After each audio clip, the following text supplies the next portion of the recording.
नमस्कार, एनटिभी कोहलपुर समाचारमा स्वागत छ। म प्रेम बुढा छेत्री। सुरुमा प्रमुख समाचार। लुम्बिनी प्रदेश सभा गठनको 3 वर्ष पूरा। यस अवधिमा 59 कानुन निर्माण, संघीयताको सुदृढीकरण र जनजीविकाको विषय प्राथमिकतामा। नेपालमा कोरोना संक्रमण दर कम भएसँगै सुरक्षा सावधानीमा फेरि लापरवाही बढ्दै, मास्क र सेनिटाइजरको प्रयोगमा कमी। पश्चिम नेपालका मुक्त हलियाको जीवन स्तर अझै सुधार हुन सकेन, राज्यका आधारभूत सुविधाबाट समेत वञ्चित रहेको गुनासो। कोरोना भाइरसको अध्ययनका लागि विश्व स्वास्थ्य संगठनको एक टोली चीनको वुहानमा भाइरस सम्बन्धी प्रयोगशालाको निरीक्षण। र राष्ट्रिय महिला लिग फुटबलमा आजको खेलमा त्रिभुवन आर्मी र विराटनगर विजयी, आर्मीसँग चौदण्डी गढी 12 गोलले पराजित।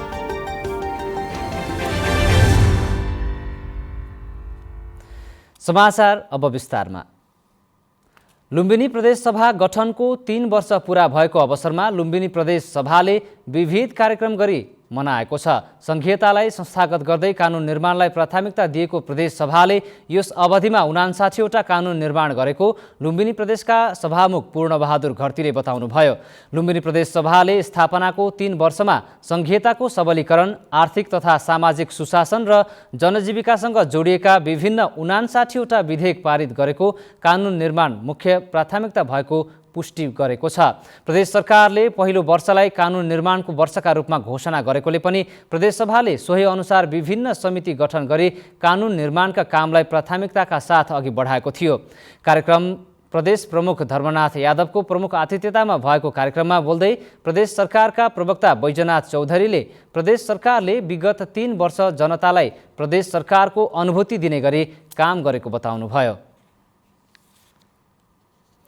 कोरोना भाइरसको महामारीसँगै जनजीवन सामान्य बन्दै गएपछि मास्क र सेनिटाइजरको प्रयोगमा कमी आउन थालेको छ। पछिल्लो समय संक्रमण दर कम हुनु र केही समय अघि नेपालमा कोभिड-19 विरुद्धको भ्याक्सिन भित्रिएपछि मानिसले मास्क र सेनिटाइजरको प्रयोग कम गर्न थालेका हुन्। सार्वजनिक सवारी साधनमा चालक, सहचालक, यात्रुदेखि पसलका व्यापारी, सामान किन्ने ग्राहकले समेत मास्क लगाएको देखिँदैन। जनस्वास्थ्यविद डाक्टर रविन्द्र पाण्डेले खोप आए पनि कहिल्यै सम्पूर्ण नागरिकसम्म नपुग्ने भएकोले मास्क अनिवार्य रूपमा लगाउन सल्लाह दिनुभएको छ। मानिसले मास्कका साथै सबै खालका जनस्वास्थ्यका मापदण्ड बिर्सिँदै गएका प्रति चिकित्सकहरूले चिन्ता व्यक्त गरेका छन्। कोरोनालाई मास्क नभएर विभिन्न स्वास्थ्य समस्या सम्बन्धी रोगका लागि उपयुक्त हुने चिकित्सकको सुझाव छ। पछिल्लो 24 घण्टामा देशभर 142 जनामा कोरोना भाइरसको संक्रमण पुष्टि भएको छ। 3597 जनाको PCR परीक्षण भएकोमा 142 जनालाई कोरोना पोजिटिभ देखिएको स्वास्थ्य तथा जनसङ्ख्या मन्त्रालयले जनाएको छ। यो सँगै नेपालमा कोरोना संक्रमितको कुल सङ्ख्या 2,71,431 पुगेको छ। पछिल्लो 24 घण्टामा 206 जना निको भएका छन्। यो सँगै कोरोना संक्रमणबाट मुक्त हुनेको सङ्ख्या 2,67,065 पुगेको छ। पछिल्लो 24 घण्टामा 1 जनाको ज्यान गएसँगै कोरोना संक्रमणबाट ज्यान गुमाउनेको सङ्ख्या 2031 पुगेको छ।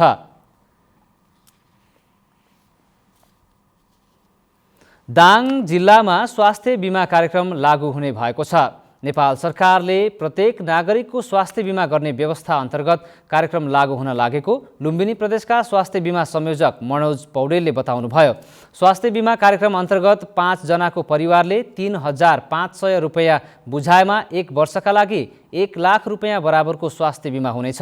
त्यस्तै 6 देखि माथिको परिवार सदस्य भएका प्रति सदस्य 700 रुपैयाँ बिमा शुल्क लाग्ने र 2 लाख रुपैयाँसम्मको बिमा हुनेछ। स्वास्थ्य जोखिम न्यूनीकरण गर्दा पैसाको अभावमा कोही पनि रोगी भएर बस्नु नपर्ने भन्दै सरकारले दाङमा माघ 30 गतेदेखि स्वास्थ्य बिमा कार्यक्रम लागू गर्ने भएको छ। समाचारको क्रम जारी नै छ। अहिलेलाई एकैछिनको विश्राम।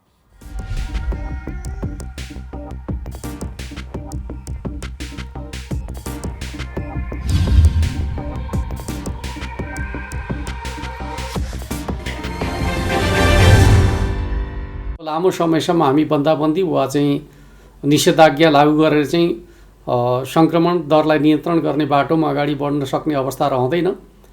आवश्यकता अनुसार हामी एरिया बन्दी गरेर चाहिँ ट्रेसिङको काम अगाडि बढाउनेछौँ अन्यथा हामी आर्थिक क्रियाकलाप सँगसँगै महामारी विरुद्धको लडाइँ अगाडि बढाउनु पर्नेछ। त्यस अर्थमा सम्पूर्ण दाजुभाइ दिदीबहिनीहरूले सकेसम्म चाहिँ आवश्यकताभन्दा बढी गतिविधि मुभमेन्टहरू नगर्नका लागि म अनुरोध गर्न चाहन्छु। घर बाहिर निक्लनु पर्दाखेरि अनिवार्य रूपमा स्वास्थ्य सुरक्षा मापदण्ड प्रयोग गर्ने, मास्क लगाउने र कुनै पनि वस्तुलाई छोइसकेपछि, सार्वजनिक स्थानका वस्तुहरूलाई छोइसकेपछि सेनिटाइज गर्ने वा चाहिँ साबुन पानीले हात धुने जस्ता मापदण्डहरू प्रयोग गर्ने र एकअर्को व्यक्तिबाट चाहिँ निश्चित दूरी बनाएर चाहिँ संवाद गर्ने खालको तरिका प्रयोग गर्यो भने यो महामारी विरुद्ध हामी आफूलाई सुरक्षित गर्न सक्छौँ।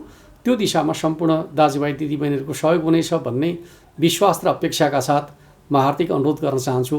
जनचेतनाका लागि लुम्बिनी प्रदेश सरकार, मुख्यमन्त्री तथा मन्त्री परिषदको कार्यालय रूपन्देही। विश्रामपछि समाचारमा पुनः स्वागत छ। अब बाँकी समाचार। पश्चिम नेपालमा लामो समयदेखि रहँदै आएको हलिया प्रथाको अन्त्य गरे पनि मुक्त हलियाको जीवनस्तर सुधार हुन सकेको छैन। सरकारले 2065 भदौ 20 गते मुक्त गरेको बाजुराका हलियाहरू अहिले गाँसबासको समस्या झेल्दै आएका छन्। सरकारले हलियाको नाममा रहेको ऋण मिनाहा गरी हलिया राख्न नपाउने र राखे कानुनी कारबाही गरिने सम्झौतामा उल्लेख गरिएको छ। बाजुराको बुढीनन्दा नगरपालिका 1 को हलिया बस्तीमा अहिले खानेपानी लगायतका आधारभूत सेवा समेत पुगेको छैन। सुदूरपश्चिमका बाजुरा, डोटी, अछाम र डडेलधुरा लगायतका पहाडी जिल्लामा हलिया मुक्ति सशक्तिकरण कार्यक्रम सञ्चालन भएका छन्। हलियाको वास्तविक तथ्याङ्क सङ्कलन गर्ने, सामाजिक जागरण सिर्जना गर्ने, हलियाको परम्परागत सिपलाई प्रवर्धन गर्ने तथा उनीहरूलाई कानुनी परामर्श दिने कार्यक्रम भए पनि आय आर्जनमूलक गतिविधिहरू हुन नसकेको मुक्त हलियाहरूले बताएका छन्। भूमि सम्बन्धी समस्या समाधानका लागि बाँकेमा स्थानीय तहहरूले सक्रियता देखाएका छन्। बाँकेका स्थानीय तहमा भूमि सम्बन्धी समस्या समाधान आयोगको लगत सङ्कलन इकाइ स्थापना गरेसँगै स्थानीय तहले लगत सङ्कलनको काम सुरु गरेका हुन्। इकाइले स्थानीय निकायमा बसोबास गरिरहेका भूमिहीन, सुकुम्बासी, अव्यवस्थित बसोबासीको लगत सङ्कलन गर्ने खजुरा गाउँपालिकाका अध्यक्ष किस्मत कुमार कक्षपतिले बताउनुभयो। आयोगले भूमिहीन र अव्यवस्थित बसोबासीको विवरण सङ्कलन गरी उनीहरूलाई भूमि उपलब्ध गराउने तथा अव्यवस्थित बसोबासीलाई कर र कानुनको दायरामा ल्याउने सबै स्थानीय तहमा इकाइ स्थापना भइरहेको आयोगले जनाएको छ। देशकै एकमात्र प्राविधिक विश्वविद्यालय कृषि, वन तथा विज्ञान विश्वविद्यालयको आङ्गिक क्याम्पसको रूपमा रहेको प्राकृतिक स्रोत व्यवस्थापन कलेज माडीचौर रोल्पा स्थापना भएको 1 वर्ष पुगेको छ। वार्षिक उत्सवका अवसरमा कलेजले माडीचौरमा माटो परीक्षण सप्ताहको समेत आयोजना गरेको छ।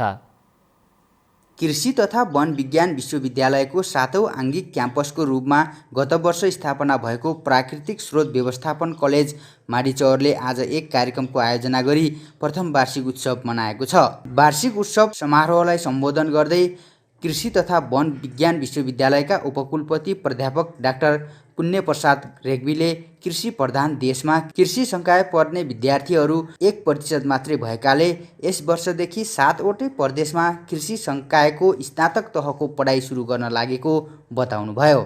हाम्रो चाहिँ कृषि हामीले चाहे जस्तो चाहिँ कृषि हामीले चाहिँ अहिलेसम्म त्यो स्तरमा हामीले चाहिँ कृषिलाई उचाल्न अथवा अगाडि बढाउन चाहिँ सकिरहेका छैनौँ। त्यसैले हामीले चाहिँ अहिले हाम्रो कृषि तथा वन विज्ञान विश्वविद्यालयले 7वटा प्रदेशमा कृषि हाम्रो चाहिँ बिएससी लेभलसम्मको कृषिलाई अहिले चाहिँ सुरुवात गर्ने 7वटा प्रदेशमा। देशका विभिन्न जिल्लाबाट रोल्पा जस्तो दुर्गम जिल्लामा आएर पनि कृषि संकायको बिएससी अध्ययन गर्न पाउँदा विद्यार्थीहरू पनि हर्षित भएका छन्। हामी यहाँ 1 वर्षसम्म रहिरहँदाखेरि हामी यहाँ कृषकहरूकोमा गयौँ, यो माटो परीक्षणको लागि नमुना सङ्कलन गऱ्यौँ होइन। उहाँहरूलाई जुन किसिमको हामीले मद्दत पुर्याउन पर्ने हो, भोलिका त हामी प्राविधिक हौ नि, हामीले जे गर्न पर्ने हो हामी पनि अहिले सिक्दो क्रममा छौँ। हामी आफू तिखारिँदै उहाँहरूलाई पनि तिखारिँदै लाने हो होइन। त्यसैले गर्दा चाहिँ हामीले उहाँहरूले जुन किसिमको मद्दत दिनुपर्ने, उहाँहरूको माटोको बारेमा पढ्नु पर्ने हुन्छ, रुख बिरुवाहरूको बारेमा पढ्नु पर्ने हुन्छ, त्यो चाहिँ हामीले गरिरहेका छौँ र आउने दिनहरूमा पनि गर्नेछौँ। र यो लकडाउनले गर्दाखेरि चाहिँ हामी समय बिताउन पाएनौँ यहाँ। 3-4 महिना मात्र बितायो होला त्यो समयमा चाहिँ हामीले जे गर्नुपर्ने चाहिँ गरिरहेछौँ अरू आङ्गिक क्याम्पसहरू या रामपुरमै भन्दा पनि प्र्याक्टिकल चाहिँ अलि धेरै नै भयो जस्तो लाग्छ यहाँ चाहिँ मलाई चाहिँ घरबाट आउँदाखेरि चाहिँ प्र्याक्टिकल नहुने हो कि यस्तो दुर्गम ठाउँमा अब हामी गएर के गर्नु प्र्याक्टिकलै सामग्री नै नभइसकेपछि कसरी प्र्याक्टिकल गर्नु भनेर सोचेर चिन्तित हुन्थेँ कि म यहाँ आइसकेपछि चाहिँ जे होस् हामीलाई चाहिने सामग्री चाहिँ छ नभएको खण्डमा चाहिँ सरले ल्याइपुर्याउनुहुन्छ। यसैबीच कलेजको वार्षिक उत्सवका अवसरमा कलेज र माटो तथा मल परीक्षण प्रयोगशाला खजुरा बाँकेको संयुक्त आयोजनामा माटो परीक्षण सप्ताहको आयोजना गरिएको छ। कलेजका विद्यार्थीहरूको सहभागितामा माटो परीक्षण गरी हेर्दा यस क्षेत्रको माटोमा उत्पादन क्षमता राम्रो पाइएको छ। यहाँको चाहिँ समग्रमा भन्नुपर्दा यहाँको माटो चाहिँ मुख्य रूपमा त पिएच राम्रो देखिएको छ, त्यसमा चाहिँ हामीलाई खुसी लागेको छ। पिएचमा चाहिँ नबिग्रिएको छ भने अब माटोमा पछि प्राङ्गारिक पदार्थ र रासायनिक मलहरू चाहिँ रिकमेन्डेड अनुसार युज गर्दाखेरि माटो बिग्रिन पाउँदैन। यहाँको माटो चाहिँ अहिलेसम्मको हेर्दाखेरि राम्रो देखिन्छ। गत माघ 16 गतेदेखि सुरु भएको माटो परीक्षण सप्ताहमा ऋषिबाङ, कोटगाउँ, मिसिबाङ र माडीचौरबाट 248 जना किसानको माटोको नमुना सङ्कलन गरी परीक्षण गरिएको थियो। माधव कुमार ओली, नेपाल टेलिभिजन, लुम्बिनी प्रदेश, रोल्पा। नेपालको महत्त्वपूर्ण आयोजनाको रूपमा रहेको दैलेख जिल्लामा पेट्रोलियम पदार्थको उत्खनन प्रक्रिया सुरु भएको छ। लामो समयको प्रयासपछि सुरु भएको यो कार्यले स्थानीयहरू उत्साहित भएका छन्। आज हामीले जिल्लाका सरोकारवाला निकायका पदाधिकारी र स्थानीय नागरिकलाई आयोजनाका बारेमा धारणा लिएका छौँ। हेरौँ आजको आवाजमा।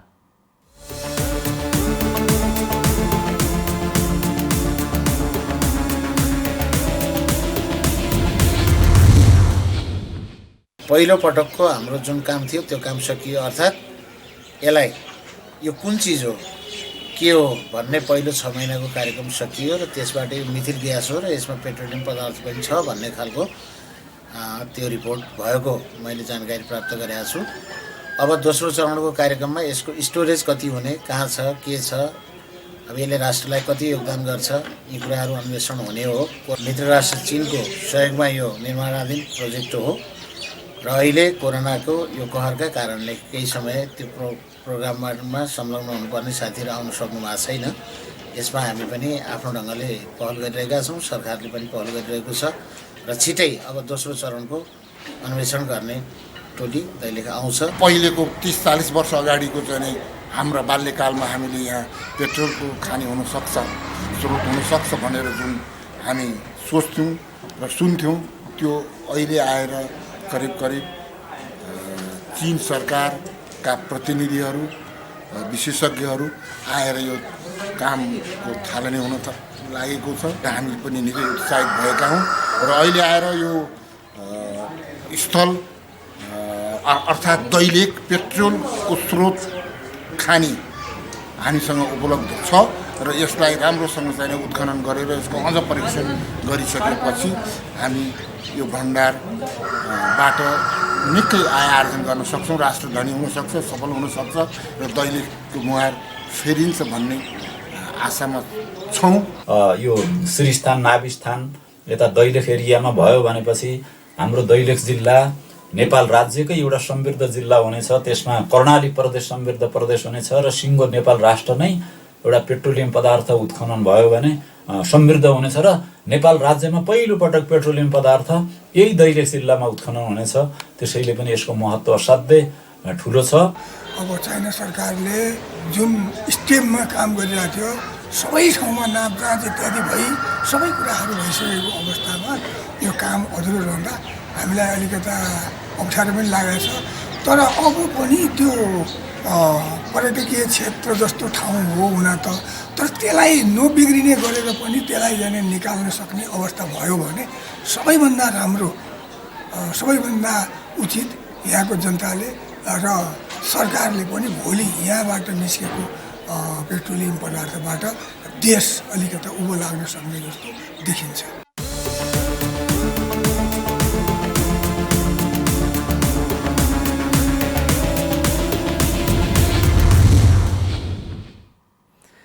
कोरोना महामारीको सुरुवातसँगै स्वदेश फर्केकाहरू महामारीकै बीच रोजगारीका लागि पुनः भारततिर जाने क्रम रोकिएको छैन। झन्डै 25 लाख जनसङ्ख्या रहेको सुदूरपश्चिम प्रदेशका 35% नागरिकहरू रोजगारीका लागि भारततिर जाने गरेका छन्।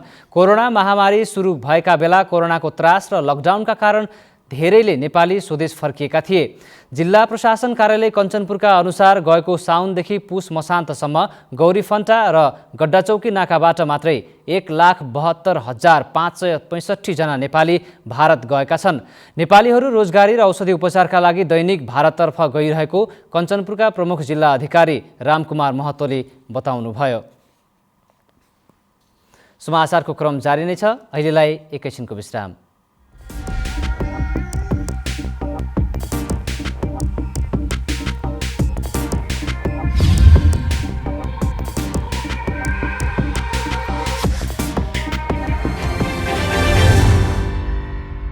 खेतदेखि भान्सासम्म, गोठदेखि बारीसम्म व्यस्त रहन्छ कृषक। कसरी मिल्ला किसानका बालीहरूलाई पोषण? कसरी गर्ने राम्रो उब्जाउ र नयाँ प्रविधिबाट खेती? अनि कसरी सफल होला त किसान आफ्नो कर्ममा? यी सबै सवालको मिल्नेछ जवाब कार्यक्रम कृषि संवादमा। हेर्न नभुल्नुहोला, प्रत्येक बुधबार बेलुकी 6 बजे। कृषि क्षेत्रको विकासपछि मात्र सम्भव छ आर्थिक समृद्धि। तपाईँ एनटिभी कोहलपुर हेर्दै हुनुहुन्छ। अब बाँकी समाचार। लुम्बिनी प्रदेशमा जनता आवास कार्यक्रम अन्तर्गत 3,000 भन्दा बढी परिवारले नयाँ घर पाएका छन्। आर्थिक वर्ष 2075-76 लुम्बिनी प्रदेशमा 1,826 घर निर्माण भएका थिए भने आर्थिक वर्ष 2076-77 1,284 घर निर्माण भएको मन्त्रालयले जनाएको छ। विपन्न, दलित, मुसलमान तथा लोपोन्मुख जातिका अति पिछडिएका र सुरक्षित घरवास नभएका परिवारलाई नयाँ घर बनाइदिने योजना अनुसार लागू भएको कार्यक्रम अन्तर्गत चालु आर्थिक वर्षमा थप 2,467 घर बन्दै गरेको लुम्बिनी प्रदेशको भौतिक योजना मन्त्रालयले जनाएको छ। गत वर्ष सङ्घीय सरकारले जनता आवास कार्यक्रममा लुम्बिनी प्रदेशलाई 75 करोड रुपियाँ दिएको थियो भने चालु आर्थिक वर्षमा 50 करोड रुपियाँ प्रदान गरेको छ। करिब 2 दशकदेखि विदेशी भूमिमा रोजगारी गरेर कमाएको केही रकम मुगु लगायत नेपालका विभिन्न जिल्लाका गरिबहरूलाई आर्थिक सहयोग गर्दै आएका पूर्व राष्ट्रिय खेलाडी अक्कल बोहरा गत वर्षदेखि छुट्टीमा आएको बेला आफ्नो गाउँघरको विकासमा जुट्ने गरेका छन्। करिब 2 दशकदेखि विदेशी भूमिमा रोजगारी गरेर कमाएको केही रकम मुगु लगायत नेपालका विभिन्न जिल्लाका दिन दुखीहरूलाई आर्थिक सहयोग गर्दै आएका अक्कल बोहरा गत वर्षदेखि छुट्टीमा आएका बेला आफ्नो गाउँघरको विकासमा जुट्ने गरेका छन्। मुगु जिल्लाको छायानाथ रारा नगरपालिका 13 थार्पा गाउँमा जन्मेका पूर्व राष्ट्रिय खेलाडी अक्कल बोहरा हाल स्पेनमा रोजगारी गर्दै आएका छन्। विदेशी मुलुकमा दुःख गरेर कमाएको केही हिस्सा आफ्नो जन्मभूमि नेपालका दिन दुखीहरूलाई आर्थिक सहयोग र गाउँको विकासमा करिब 1 दशक यता निरन्तर परेका देखिन्छन्। आफ्नो रकमले नपुगेको अवस्थामा कहिलेकाहीँ अन्य साथीहरूबाट समेत सङ्कलन गरेर यहाँका दिन दुखीहरूलाई सहयोग गर्ने गरेको पाइन्छ। अक्कलले मुगु जिल्लाका मृगौला पिँढीदेखि अभिभावकबिन टुरा, विभिन्न दुर्घटना परेका घाइते, दीर्घरोगी लगायत नेपालका अन्य जिल्लाका आगलागी पीडितहरूलाई समेत लाखौँ रकम सहयोग गर्दै आएका छन्। अक्कलको लगानीमा वर्षामा हिलाम्बे र हिउँदमा धुलाम्बे गाउँका बाटाहरू पक्की बनेपछि लापु, थार्प र रुगाका बासिन्दाहरू हिलो र धुलोबाट मुक्ति पाएका छन्। यो बाटो बनाउने मान्छे थार्प अक्कल बोहरा पोहोर साल थार्पमा भयो, अहिले यो रुगा गाउँमी यो हामीकन सुविधाका लागि यस्ता व्यक्ति त हामीले कहीँ पनि भेटाएनौँ। चाहिँ अक्कल बोहराले आफ्नो विदेशमा कमाएको खाइ नखाइ कमाएको पैसाले रुगा गाउँको चाहिँ धुलो धुवाबाट मुक्त हुन्, यहाँको जनता रोगबाट मुक्त हुन् भनेर चाहिँ उसले चाहिँ यो बनाइदिएको बाटो हो। परोपकारी एवं समाजसेवी अक्कलले गत वर्ष थार्प र लापु गाउँका बाटाहरू आरसीसी गरेका थिए भने यस वर्ष थार्प गाउँको पुरानो पानीको धारा र दाह संस्कार गर्ने घाट निर्माण गरेका छन्। छिमेकी गाउँ रुगाका पुरै भित्री बाटाहरू पक्की बनाउनका लागि यस वर्ष मात्र करिब 11 लाख बराबरको रकम लगानी गरेको स्थानीय बताउँछन्। परोपकारी अक्कल गाउँको विकासमा रकम मात्र लगानी गर्दैनन्, स्वयं आफै काममा खटिएर अरूलाई समेत श्रम गर्न प्रेरणा दिन अग्रसर हुने गर्छन्। कविराज कार्की, नेपाल टेलिभिजन, कर्णाली प्रदेश, मुगु। अब अन्तर्राष्ट्रिय समाचार।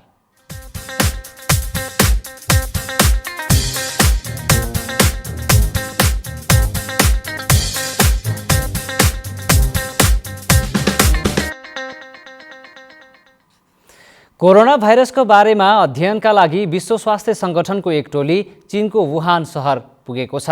उनीहरूलाई चीन प्रवेश गर्न चीन सरकारले यसअघि रोक लगाएको थियो। चीनको वुहान सहरलाई कोरोना भाइरसको कोभिड-19 को उद्गम स्थल मानिएको छ। चीनको वुहानमा पुगेको टोलीले आज त्यहाँ रहेको कोरोना भाइरस सम्बन्धी प्रयोगशालाको निरीक्षण पनि गरेको छ। लामो समयको छलफलपछि चीनले विश्व स्वास्थ्य सङ्गठनलाई कोरोनाको उद्गम स्थल मानिएको वुहानमा अनुसन्धान तथा अध्ययनका लागि अनुमति दिएको थियो। वुहानको अध्ययनका लागि WHOले 10 सदस्यीय अन्तर्राष्ट्रिय विज्ञलाई चीन पठाउने निर्णय सङ्गठनले हालै मात्र गरेको थियो। पहिलो पटक वुहानमा देखिएको कोरोना भाइरस सङ्क्रमण यतिखेर विश्वभरि नै फैलिएको छ। अब आर्थिक समाचार।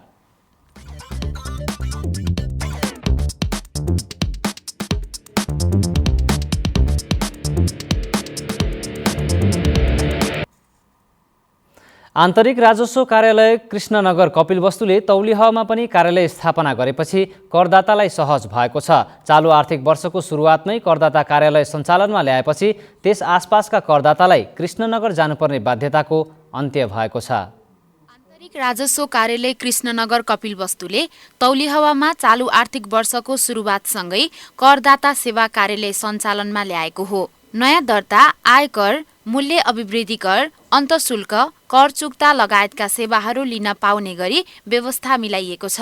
16,000 करदाताको सेवा प्रवाह गर्ने गरी नयाँ टोलमा कार्यालय सञ्चालनमा आएपछि कृष्णनगर जानुपर्ने बाध्यता हटेको आन्तरिक राजस्व कार्यालय तौलिहवाका नायब सुब्बा दिनेश खनाल बताउनुहुन्छ। यस कार्यालय यस आर्थिक वर्षको साउन महिनाबाट सञ्चालनमा आएको छ। यस कार्यालय दैनिक 100 जना जति करदाताले सेवा दिँदै आएको छ। यसले गर्दा 16,000 यस कार्यालय अन्तर्गतका करदाता कृष्णनगर जाने बाध्यता हटेको छ। अहिले जिल्लाका 6 पालिकाले तौलिहवाबाटै कर सम्बन्धी सेवा सुविधा लिएका छन्, जसमा कपिलवस्तु, बाडगङ्गा, बुद्धभूमि नगरपालिकाका साथै मायादेवी, शुद्धोधन र यशोधरा गाउँपालिकाका करदातालाई प्रत्यक्ष फाइदा पुगेको छ। सेवाग्राही पनि कर कार्यालय तौलिहवामा सञ्चालनमा आएसँगै खुसी छन्। तौलिहवाका स्थानीय ऋषभदेव पौडेल, हामी अहिले कर तिर्न आएको छौँ। पहिला घरेलुदेखि सिफारिस लिएर जानु पर्थ्यो, घरेलु ब्याङ्किङ गर्नु पर्थ्यो, एक दिन कृष्ण जानु पर्थ्यो। अहिले यो कर कार्यालय यहाँ आएदेखि हामीलाई चाहिँ एकै दिनमा सबै काम गर्न सकिने भएको छ। तर कर सम्बन्धी न्यायिक अधिकार, दण्ड, जरिवाना, अनुसन्धान लगायत गम्भीर प्रकृतिका कामहरू भने कृष्णनगरबाटै हुने बताइएको छ। आन्तरिक राजस्व कार्यालय कृष्णनगरले अब जिल्लाको पश्चिम क्षेत्रका 4 पालिका शिवराज, कृष्णनगर, महाराजगञ्ज नगरपालिका र विजयनगर गाउँपालिकाका करदातालाई मात्र सेवा प्रवाह गर्नेछ। कमला घिमिरे, नेपाल टेलिभिजन, लुम्बिनी प्रदेश, कपिलवस्तु। नेपाली बजारमा आज सुनको मूल्य 600 रुपियाँले ओह्रालो लागेको छ। छापावाल सुन आज प्रतितोला 600 रुपियाँले घटेर 92,000 रुपियाँमा कारोबार भएको छ। तेजाबी सुन पनि 600 रुपियाँले नै घटेर प्रतितोला 91,500 रुपियाँमा कारोबार भएको नेपाल सुनचाँदी व्यवसायी महासङ्घले जनाएको छ। त्यस्तै चाँदी आज 60 रुपियाँले घटेर प्रतितोला 1,320 रुपियाँमा कारोबार भएको महासङ्घले जनाएको छ। अब खेलकुद समाचार।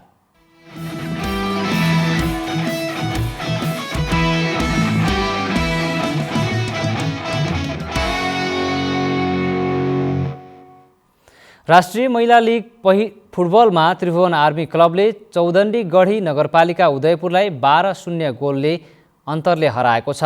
काठमाडौँ स्थित एन्फा कम्प्लेक्स साधोबाटोमा भएको खेलमा चौदण्डी गढीलाई 12 गोलले हराउने क्रममा आर्मीकी शर्मिला थापा एक्लैले 5 गोल गर्नुभयो। यो जितसँगै आर्मी 6 खेलमा 13 अङ्क जोड्दै तालिकाको दोस्रो स्थानमा यथावत छ भने चौदण्डी गढीले अहिलेसम्म कुनै खेल जितेको छैन। आजै भएको अर्को खेलमा नेपाल पुलिस क्लब पराजित भएको छ। पुलिस विराटनगर महानगरपालिकासँग 1-0 गोल अन्तरले पराजित भएको हो। यो हारसँगै पुलिस उपाधि होडबाट समेत बाहिरिएको छ। अब मौसम।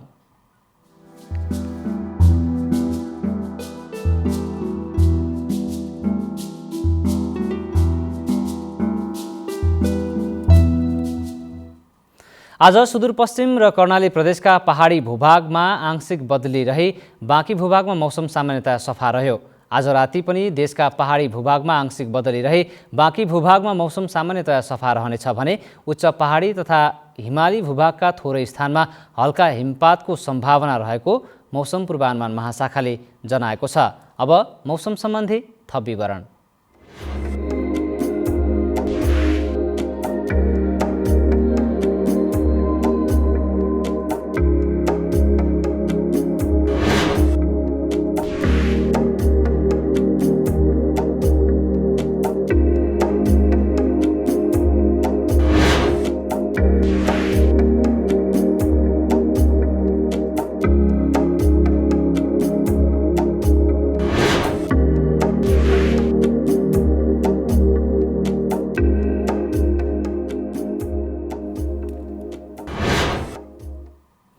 समाचारको अन्त्यमा प्रमुख समाचार पुनः एकपटक। लुम्बिनी प्रदेश सभा गठनको 3 वर्ष पुरा। यस अवधिमा 59 कानुन निर्माण, संहिताको सुदृढीकरण र जनजीविकाको विषय प्राथमिकतामा। नेपालमा कोरोना संक्रमण दर कम भएसँगै सुरक्षा सावधानीमा फेरि लापरवाही बढ्दै, मास्क र सेनिटाइजरको प्रयोगमा कमी। पश्चिम नेपालका मुक्तहलियाको जीवनस्तर अझै सुधार हुन सकेन, राज्यका आधारभूत सुविधाबाट समेत वञ्चित रहेको गुनासो। कोरोना भाइरसको अध्ययनका लागि विश्व स्वास्थ्य संगठनको एक टोली चीनको वुहानमा भाइरस सम्बन्धी प्रयोगशालाको निरीक्षण। र राष्ट्रिय महिला लिग फुटबलमा आजको खेलमा त्रिभुवन आर्मी र विराटनगर विजयी, आर्मीसँग चौधण्डी गढी 12 गोलले पराजित।